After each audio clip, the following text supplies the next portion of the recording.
Anemias no ferropénicas, ¿ya? ¿Ya han hecho el tema de anemias ferropénicas, de casualidad? No, todavía no. Todavía no, ya. Bueno, ¿está el grupo con el que trabajé en la mañana?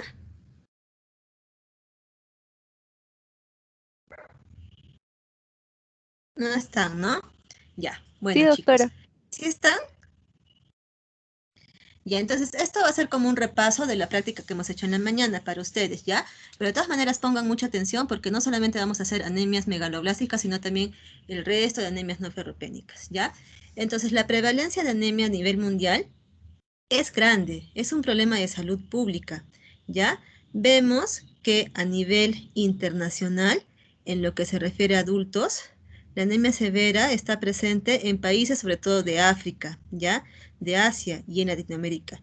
Y aquí tenemos a nuestro país, ¿ya? Representando más del 40% la anemia severa, seguida por la moderada entre un 20 a un 39.9%. A nivel de la población infantil, no estamos en el grupo de la severa. Pueden ver que el color más oscuro, el rojo oscuro, es la anemia severa, que sigue presente en África y en países de Asia, ¿ya? Pero sí estamos en el grupo de anemia moderada, ¿ya? En cuanto a la población infantil. Entonces, tienen que saber que el problema de la anemia es un gran problema de salud pública, ¿ya? Es un gran problema de salud pública que afecta mucho, no solamente el hecho de decir, ah, sí tiene anemia, hay que darle suplemento de hierro, ¿no? Sino va más allá, ¿ya? Porque el hecho de que tenga anemia un niño, desde pequeño, va a alterar el desarrollo cognitivo. Entonces va a tener menos oportunidades, ¿sí? De ser una persona productiva para el país en comparación a un niño que no tenga anemia. Entonces, ¿qué es la anemia? La anemia es la reducción de la concentración de hemoglobina o del volumen de eritrocitos por debajo de los valores registrados en las personas sanas. Los valores normales de hemoglobina y hematocrito varían considerablemente en función de qué cosa, de dos cosas, ¿no? De la edad y del sexo, ¿ya? Más adelante van a ver las tablas que nos presenta la norma técnica del MINSA, ¿sí? Va a depender el punto de corte para yo decir si tiene anemia o no, de la edad y del sexo. También existen diferencias raciales con valores significativamente inferiores en los niños afroamericanos respecto a los niños blancos no hispanos de la misma edad. Acuérdense que donde hay más problemas de anemia severa, en África, ¿ya? Entonces sí hay concordancia. Entonces, por ejemplo, tienen este cuadrito, ¿no? En este cuadrito tienen los valores normales de lo que es la hemoglobina, el hematocrito y el volumen corpuscular medio, ¿sí? Y aquí ven que se va a variar de acuerdo a la edad, ¿ya? De acuerdo al sexo, ¿ya? Acá, por ejemplo, tienen otro cuadrito. Este es el de la norma técnica del MINSA, ¿ya? Pueden ver, ¿no? Con anemia, estos valores, sin anemia, estos valores, ¿no? Y también va a depender de la edad del niño. Entonces, ¿qué debemos saber, no? Primero debemos saber esto, ¿no? Por ejemplo, ¿qué es el hematocrito? ¿Qué es la hemoglobina? ¿Qué es el volumen corpuscular medio? ¿Qué es la hemoglobina corpuscular media? ¿Qué es la concentración de hemoglobina corpuscular media?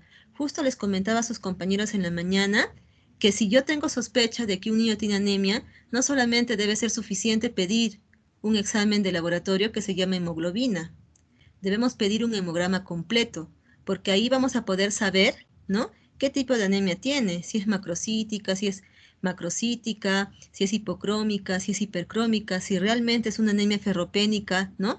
El caso que estoy teniendo, o si de repente es otro tipo de anemia, ¿no? En este caso, una anemia no ferropénica. Entonces, el hematocrito, chicos, es el volumen de glóbulos con relación al total de la sangre, ¿ya? La hemoglobina, como ustedes lo recordarán, es la cantidad de hemoglobina en un volumen determinado. El volumen corpuscular medio es el tamaño de los glóbulos rojos, ¿no? Microcítica más pequeñita de lo normal, macrocítica más grande de lo normal, ¿no es cierto? Hemoglobina corpuscular media es la cantidad de hemoglobina por glóbulo rojo. Por eso, ¿no? Hipercrómica, si hay mucho más de lo normal, ¿no? Si la cantidad de hemoglobina en el glóbulo rojo es más de lo normal. Hipocrómica sí es menos, ¿no? Y la concentración de hemoglobina corpuscular media es la cantidad de hemoglobina relativa al tamaño de la célula por glóbulo rojo, ¿ya?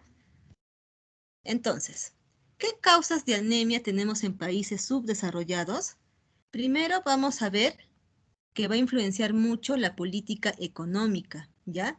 Lo que es la ecología, ¿no? El medio ambiente donde vive el niño, el clima, la geografía, ¿no? Si tiene acceso a los alimentos básicos, si tiene acceso solamente a carbohidratos o de repente también tiene acceso a fuentes, alimentos con rica fuente de proteínas, ¿no? También puede influenciar mucho la educación, ¿sí? Un niño cuya madre de repente solamente tiene estudios de primaria, ¿no? Estudios de secundaria, o de repente no ha terminado el colegio porque salió embarazada en la adolescencia, ¿no? X motivos, no va, o sea, va a tener más riesgo de hacer anemia, ¿no? Que un niño cuya madre tiene estudios superiores, ¿no? De repente, no sé, es enfermera, aunque hay casos de enfermeras que sus niños también tienen anemia, ¿ya? Pero sí tiene influencia la educación, sí. También el ingreso económico, ¿no? Una familia que tiene ingresos económicos eh, por encima, digamos, de los 4.000, tiene mayores posibilidades de adquirir alimentos ricos en proteína de origen animal, ¿no? En comparación a una familia que de repente no tengan un empleo fijo, ¿no? Que viven del día a día, cachueleando, buscando una u otra cosa por ahí. Y también va a influenciar mucho las normas culturales y el comportamiento de cada familia, ¿no? De repente es una familia que quieren ser vegetarianos, entonces va a influenciar su comportamiento y cultura, sí, ¿ya? Ahora, todo esto se va a ver influenciado en la vulnerabilidad psicológica de las mujeres y niños, ¿ya? Inicio temprano de repente de la maternidad, lo que les decía, ¿no? Las madres adolescentes o las madres de familias que no tienen buenos ingresos económicos, pero que sin embargo tienen un gran número de niños. O de repente el espacio intergenésico es muy corto, ¿no? Tuvo su bebé, todavía no recuperó siempre ustedes recuerden, ¿no? Que cuando una mujer sale embarazada, siempre va a tener, de alguna manera, pérdidas, ¿no? En cuanto al hierro, al calcio, a los nutrientes, porque se lo está pasando al bebé. Entonces puede ser que el periodo intergenésico ha sido muy corto, la madre no ha terminado de recuperarse completamente y otra vez está embarazada. Entonces eso también va a influenciar, sí, ¿ya? Entonces dentro de todo eso vamos a tener lo que les decía, ¿no?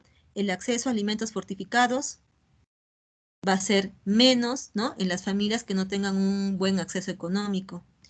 Acceso a diferentes fuentes de alimentos también, ¿no?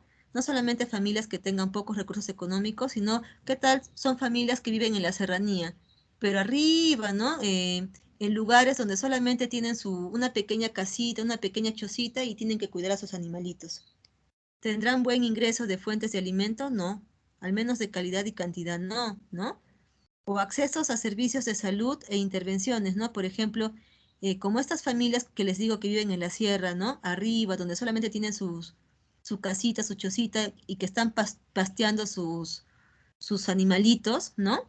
No van a poder ir frecuentemente al centro de salud. Entonces van a tener problemas en cuanto a la suplementación del hierro. O tienen acceso a conocimiento y educación, o no tienen acceso o sea, no tienen conocimientos acerca de lo que es la anemia.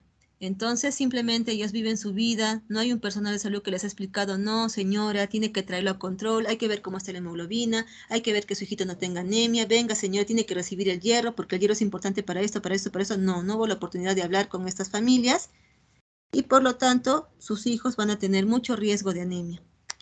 O no tienen un acceso adecuado a agua limpia, ¿no? Y saneamiento, no tienen mosquiteros tratados con insecticidas, entonces va a haber el problema de la anemia, ¿no? Por paludismo, ¿ya? Entonces todo esto va a originar una inadecuada ingesta y absorción de micronutrientes. Va a provocar desórdenes de hemoglobina a nivel genético, sí. Puede haber desórdenes de hemoglobina a nivel genético, sí, por ejemplo la anemia hemolítica, ¿no? O exposición y respuestas a enfermedades infecciosas inadecuada. Por lo tanto, va a haber una producción de eritrocitos disminuida y una pérdida incrementada de eritrocitos. Y todo eso va a conllevar a la anemia. Entonces, ¿cuáles son las causas de anemia en países subdesarrollados? Los vamos a dividir en tres, ¿ya? Según su libro, el Nelson.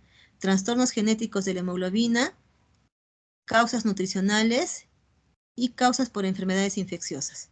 Dentro de los trastornos genéticos de la hemoglobina vamos a tener las talasemias, ¿no? Variantes de la hemoglobina, déficit de glucosa 6-fosfato deshidrogenasa o velocitosis. Dentro de las causas nutricionales, la anemia ferropénica, que es la causa más frecuente de anemia en el Perú. Déficit de ácido fólico, déficit de vitamina B12, déficit de vitamina A, malnutrición proteica y energética. Y dentro de las enfermedades infecciosas, por ejemplo, las parasitosis, ¿no? El Mintos transmitidos por la tierra. Por ejemplo, ¿cuáles? El Necator americano, el estrongiloides, ¿no? Bueno, paludismo, esquistosomiasis, tuberculosis, sida, leishmaniasis, sprue tropical, mala absorción y trastornos del intestino delgado.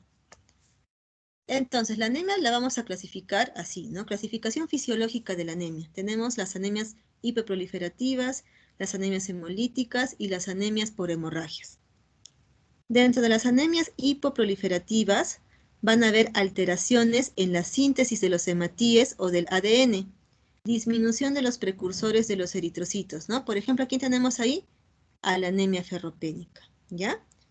Que es motivo de otra clase teórica. Anemias hemolíticas por destrucción prematura de los hematíes. Pueden ser hereditarias o pueden ser adquiridas. Aquí les tenemos ahí como exponente a la anemia talasémica. ¿Sí? Anemias por hemorragias, pérdida de sangre crónica o aguda. Anemias normomicrocíticas. Esa es en cuanto a la clasificación fisiológica. En cuanto a la clasificación morfológica, vamos a tener microcíticas, normocíticas y macrocíticas. Dentro de las microcíticas, vamos a dividirlas en un recuento reticulocitario bajo inadecuado o un recuento reticulocitario elevado, ¿ya? Igual vamos a hacer para la normocítica y para la macrocítica. Dentro de las microcíticas con recuento reticulocitario bajo o inadecuado tenemos a la anemia ferropénica. Tenemos a otras como los rasgos talasémicos, enfermedad crónica inflamatoria, saturnismo, anemia sideroblástica, déficit de cobre, anemia ferropénica refractaria al hierro. Dentro de las microcíticas de recuento reticulocitario elevado tenemos los síndromes talasémicos, los trastornos con hemoglobina C y E la piropoiquilocitosis. Dentro de las normocíticas con recuento reticulocitario bajo inadecuado, tenemos enfermedad crónica inflamatoria, aplasia eritrocitaria, neoplasias, endocrinopatías, insuficiencia renal, entre otras. Con recuento reticulocitario elevado, hemólisis mediada por anticuerpos, hiperesplenismo, microangiopatía, enzimopatías, etc. Y dentro del grupo de las macrocíticas con recuento reticulocitario bajo inadecuado, vamos a tener aquí déficit de folato, déficit de vitamina B12, anemias aplásicas, la trisomía 21, el hipotiroidismo, a fármacos, ¿no? Entonces no se van a olvidar, ¿ya? Microcítica, recuento reticulocitario bajo inadecuado, tenemos, perdón, dentro de las microcíticas con recuento reticulocitario bajo inadecuado a la ferropénica, ¿sí? Y dentro de las macrocíticas, igual con recuento reticulocitario bajo inadecuado, vitamina B9 y vitamina B12.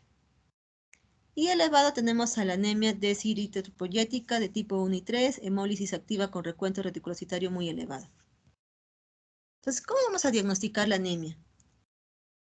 Básicamente, lo más importante que todo médico tiene que hacer es, lo que decía también en la mañana, una buena anamnesis y un buen examen físico. Si ustedes se acostumbran desde chiquitos a hacer una buena anamnesis, a buscar bien los antecedentes del niño, a buscar bien cómo empezó la enfermedad, desde cuándo la padece, cómo fue que surgió, cómo fue su evolución, y hacen un examen físico minucioso, ¿sí? Van a poder llegar muchas veces con solamente eso al diagnóstico, ¿ya? Entonces lo que dice acá, ¿no? Una buena historia clínica, la exploración física y los resultados de las pruebas de laboratorio, que solamente son un apoyo al diagnóstico, ¿no? Pero que ustedes con la clínica tienen que tener ya casi el diagnóstico. Entonces la anemia no es una entidad específica, sino el resultado de múltiples procesos patológicos subyacentes. Con el fin de reducir las posibilidades diagnósticas, las anemias pueden clasificarse en función de criterios morfológicos y o fisiológicos. Acá tenemos hallazgos físicos en la evaluación de la anemia, ¿no? La piel. ¿Cómo vamos a encontrar la piel? Por ejemplo, ¿no? Si hay hiperpigmentación, entonces, ¿en qué tendríamos que sospechar? En una anemia de Fanconi. Si tenemos una anemia con manchas, café con leche, igual, en una anemia de Fanconi tenemos que sospechar, ¿no? Anemia con vitíligo, deficiencia de vitamina B12. A nivel de la cabeza, si hay anemia y hay abombamiento del frontal o hay microcefalia, ¿no? Tendremos que sospechar de talasemia mayor, tendremos que sospechar de anemia de Fanconi. A nivel de oídos, ¿no? Si hay una anemia y hay también sordera, osteopetrosis, ¿no? A nivel de boca, si tengo anemia, es lo que justo les, motivo de práctica de la mañana, ¿no? Si tengo un paciente que está con anemia, tiene la piel pálida, ¿no? Tiene uñas quebradizas, el pelo quebradizo, ¿no? Y tiene glositis, ¿en qué pensaré? En una deficiencia de B12, ¿no? También en una ferropenia, también la ferropénica también puede tener glositis. Si tengo un paciente con la piel pálida, ¿no? Con signos de anemia y además tiene estomatitis angular, también puedo sospechar, ¿no? De una anemia ferropénica, ¿ya? A nivel del sistema nervioso, ¿no? Si tengo un paciente con anemia y además está irritable, está apático, pensar en una anemia ferropénica. Pero miren acá, si tengo un paciente con anemia y tengo ya problemas neurológicos, por ejemplo, acá les ponen neuropatía periférica, demencia, ataxia, ¿sí? ¿En qué tengo que pensar?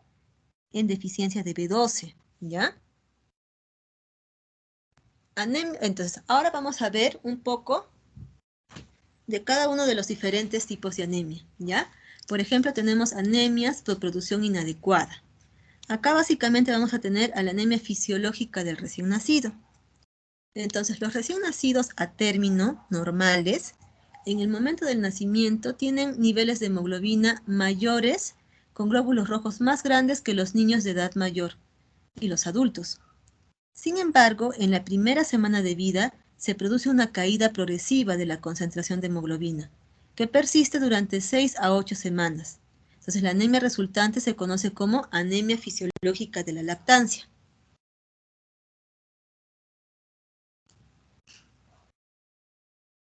Entonces, los recién nacidos a término normales, en el momento del nacimiento, tienen niveles de hemoglobina mayores con glóbulos rojos más grandes que los niños de edad. Eso ya lo hemos leído, ¿no? Lo voy a pasar. Ha habido una duplicación de diapositivas, chicos, van a disculpar. ¿Ya? Entonces, por ejemplo, acá tenemos, vamos a comparar cómo es la hemoglobina de un prematuro de 32 a 33 semanas con respecto a la hemoglobina de un recién nacido a término, ¿sí? Podemos ver que la hemoglobina en el prematuro es de 18.5 más menos 2, ¿no es cierto? Y la del término es 19.3 más menos 2.2. Entonces podemos observar que un niño prematuro tiene menos depósitos de hierro, por lo tanto tiene más frecuencia, más riesgo de hacer anemia que un recién nacido a término.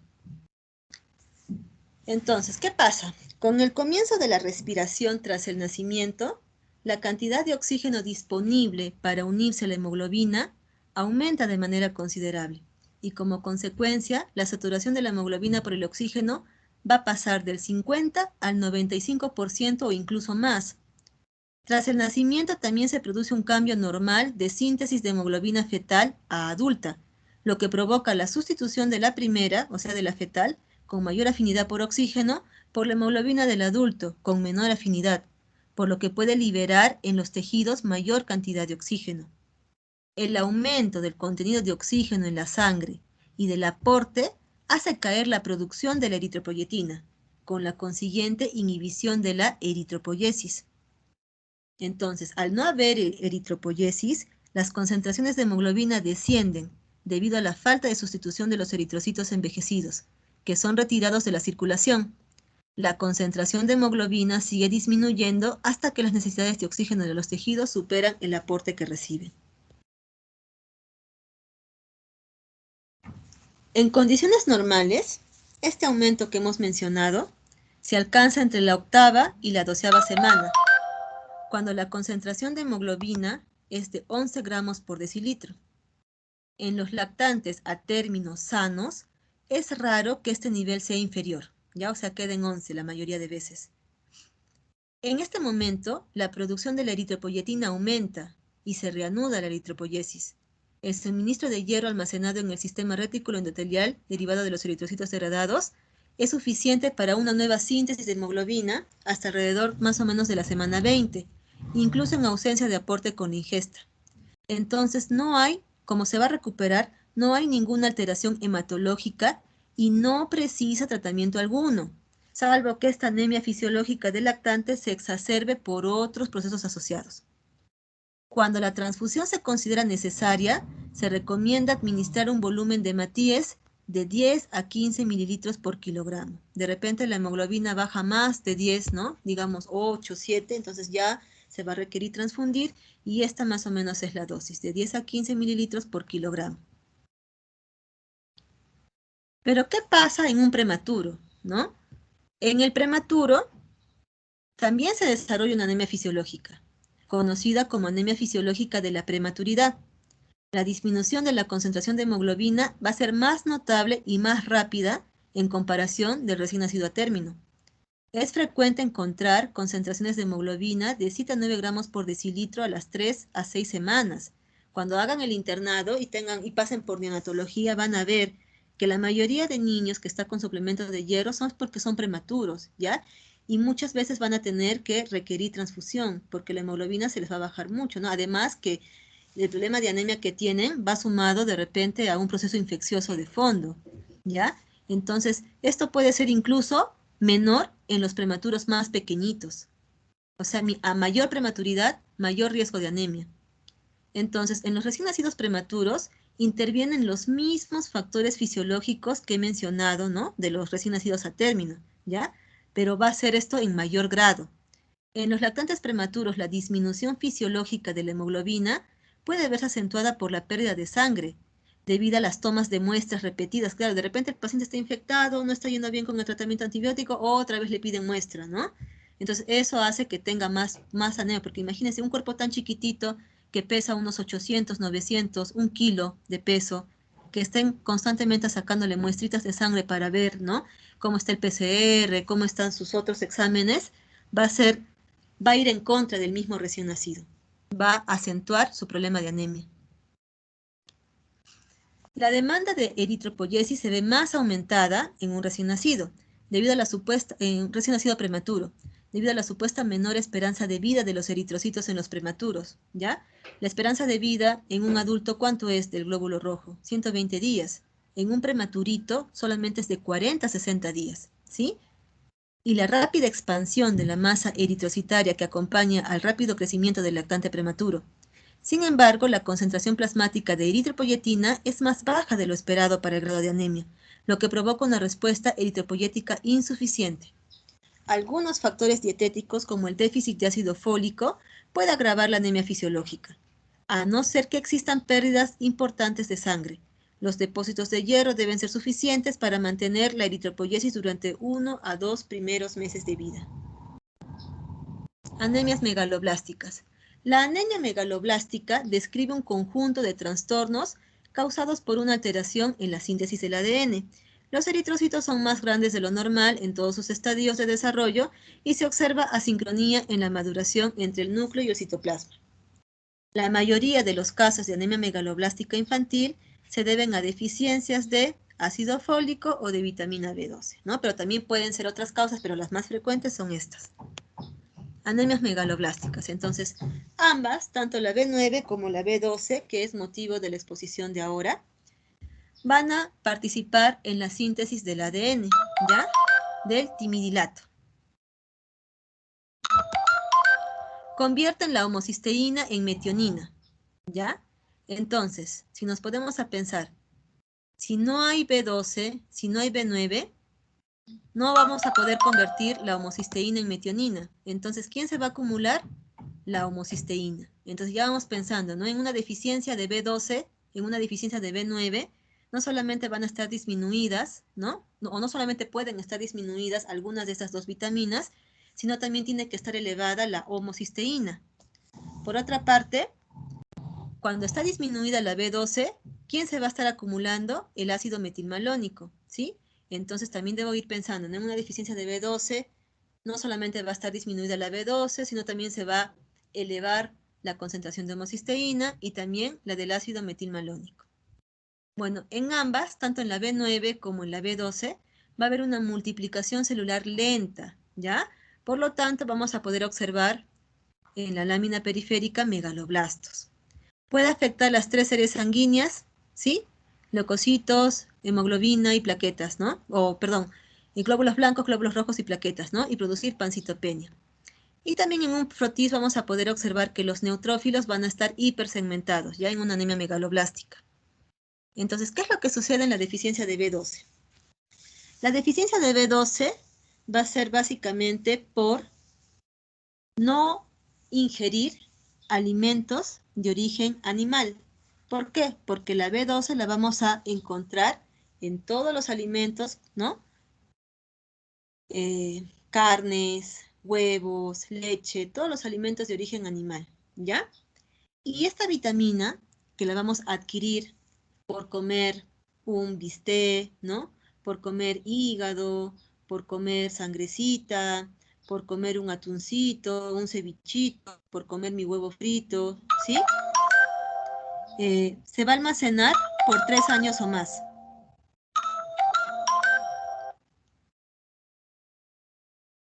Entonces vamos a observar. Chicos, un minutito, por favor. Espérenme un minutito, por favor.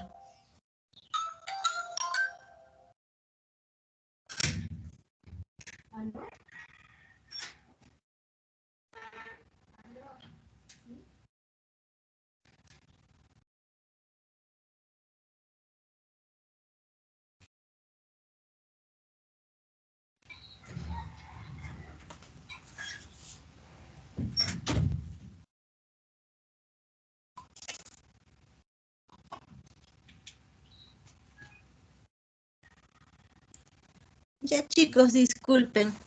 Entonces, la vitamina B12, que la vamos a ingerir a través de las proteínas de origen animal, de los alimentos de origen animal, va a ingresar unida a una proteína animal, ¿ya?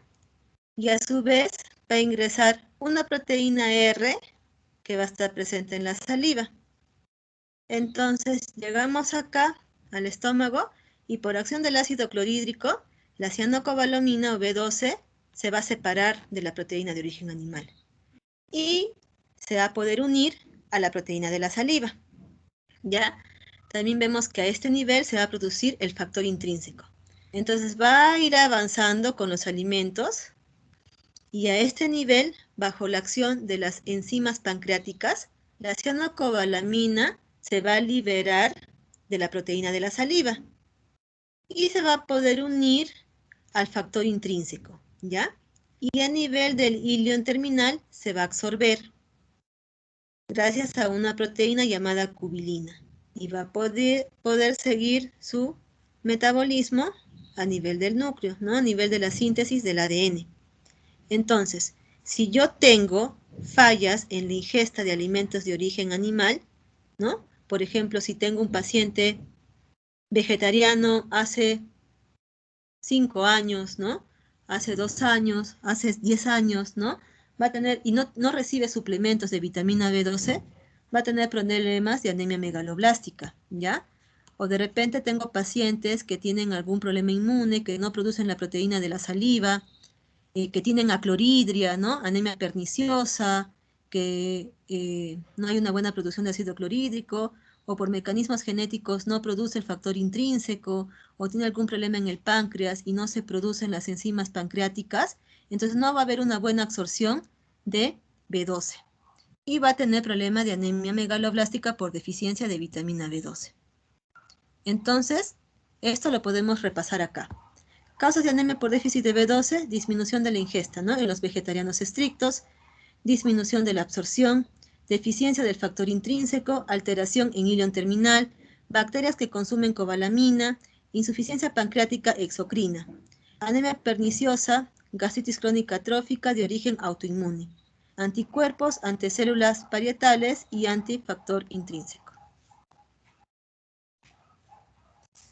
Entonces, si tengo un paciente con la piel pálida, ¿no? Con queilosis, con clínica compatible a un síndrome anémico y tengo glositis y por ahí tengo algún trastorno neurológico, entonces tengo que sospechar que estoy frente a una anemia por déficit de vitamina B12. Por ejemplo, ¿no? Tengo un paciente pálido, muy pálido, las conjuntivas pálidas, las palmas de las manos pálidas, con el cabello quebradizo, ¿no? Le pido un hemograma completo. Y obtengo que la hemoglobina está disminuida, el volumen corpuscular medio está alto y la hemoglobina corpuscular media también está alta. Entonces tengo anemia macrocítica hipercrómica, ¿sí? Acuérdense que la anemia ferropénica es anemia microcítica hipocrómica, ¿sí? Déficit de vitamina B12, macrocítica hipercrómica. Entonces tengo que pedir el resto de los exámenes de laboratorio. De todas maneras, tengo que pedir ambas vitaminas, ¿ya? Y además debo pedir homocisteína, que va a estar elevada en ambas, en la B12 y en la B9. Y tengo que pedir ácido metilmalónico para la B12. Entonces, ¿qué voy a encontrar frente a un déficit de B12? La B12 disminuida, la B9 normal, homocisteína aumentada y ácido metilmalónico aumentado. Entonces, daré tratamiento para manejar esa anemia. Por el contrario de esto, en una deficiencia de ácido fólico, vamos a encontrar que también la acción de esta vitamina es a nivel de la síntesis del ADN, ¿ya? La forma activa del ácido fólico, acuérdense que es el tetrahidrofolato. Tiene que ver con el ciclo del DNA, con la multiplicación celular, ¿ya? Y con la acción de la dehidrofolato reductasa. Entonces, si falla la dehidrofolato reductasa por algún motivo, igual voy a tener deficiencia de ácido fólico. Entonces, se va a formar el timidilato, va a producirse la degradación de la homocisteína y a diferencia de la B9 y la B12, a ver, en la B12 dijimos que nosotros podíamos consumir B12 a nivel de todos los alimentos de origen animal, ¿no? Con respecto a la B9, no solamente va a estar presente en los alimentos de origen animal, sino también va a estar presente en algunas verduras, legumbres y frutos secos, ¿ya? La B12 les había mencionado que se absorbe a nivel del ilion terminal, la B9 se va a absorber a nivel del yeyuno. La B12 se va a almacenar durante 3 años a más, la B9 se almacena 3 a 4 meses. Entonces, ¿cuándo hay deficiencia de ácido fólico? Cuando hay una disminución en el aporte, ¿no? En el caso de la desnutrición o un paciente que sea alcohólico, ¿no? Y esto no sería para pediatría, ¿no? Sería ya en adultos. O de repente puede ser un adolescente, ¿no? Que esté consumiendo alcohol desde temprana edad. Cuando hay también disminución de la absorción por enteropatías y consumo de fármacos como el ácido acetilsalicílico, fenitoína, fenobarbital, aumento de las necesidades, ¿no? En la infancia, en el embarazo, en pacientes que tengan hipertiroidismo, en pacientes que cursen con anemia hemolítica, ¿no? O que estén consumiendo con algún fármaco antagonista de la dehidrofolato reductasa, que estén consumiendo, por ejemplo, metrotexato, trimetropin, triamtereno, o que haya incremento de las pérdidas, ¿no? Enteropatías pierde proteínas, o que estén recibiendo hemodiálisis. Entonces, vamos a tener un paciente en el cual sospechamos de anemia, vamos a pedirle un hemograma completo y nos vamos a encontrar con una anemia macrocítica normocrómica, ¿sí? B12 es macrocítica hipercrómica, B9 es macrocítica normocrómica, ¿ya? No se van a confundir, por favor. Entonces, igual, pedimos B12, pedimos B9, pero la B9 la vamos a dosar en suero y a nivel intraeritrocitario. Y también vamos a pedir homocisteína. Entonces vamos a tener que la B2 está normal o también puede estar disminuido. La B9 va a estar baja en suero y a nivel intraeritrocitario. Y la homocisteína también va a estar alta.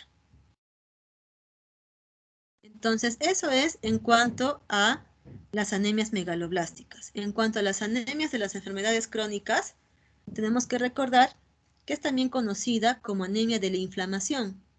Se observa en enfermedades en las que existe una activación inmunitaria mantenida, ya que tienen un proceso inflamatorio por mucho tiempo. Se producen una amplia gama de trastornos como infecciones, tumores malignos, insuficiencia renal crónica, autoinmunidad, enfermedad de injerto contra el huésped. Se encuentra una anemia similar asociada a las nefropatías crónicas. La anemia por enfermedad crónica es típicamente una anemia hipoproliferativa, normocrómica y normocítica, leve o moderada. Entonces no se olviden, normocrómica, normocítica, ¿ya? Asociada a una disminución de la concentración de hierro sérico y una saturación de transferrina baja.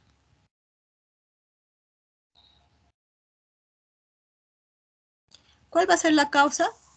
Una enfermedad inflamatoria de fondo, ¿no? Que la tenga por mucho tiempo, por enfermedades, por ejemplo, las enfermedades autoinmunitarias, ¿no? Como el lupus, algún problema renal, algún problema oncológico, etcétera. Anemia de las enfermedades crónicas, manifestaciones clínicas, aunque los signos y síntomas importantes asociados con la anemia de la enfermedad crónica son los de la enfermedad subyacente, o sea, los de la enfermedad de fondo, la presencia de una anemia leve o moderada puede afectar a la calidad de vida de estos pacientes. ¿Qué pruebas de laboratorio vamos a pedir? La hemoglobina, ¿no? De cajón, un hemograma completo. Entonces tenemos la concentración de hemoglobina suele variar entre 6 a 9 gramos por decilitro. La anemia es en general normocítica y normocrómica, aunque en algunos pacientes puede encontrarse discreta hipocromía y microcitosis, sobre todo si existe una ferropenia asociada. Los recuentos absolutos de reticulocitos son normales o bajos y la leucocitosis es frecuente. Entonces, chicos, esto sería todo. Es un pequeño resumen de lo más importante de anemias no ferropénicas. Posteriormente lo vamos a poder ver un poco mejor en las prácticas que vamos a hacer en las mañanas.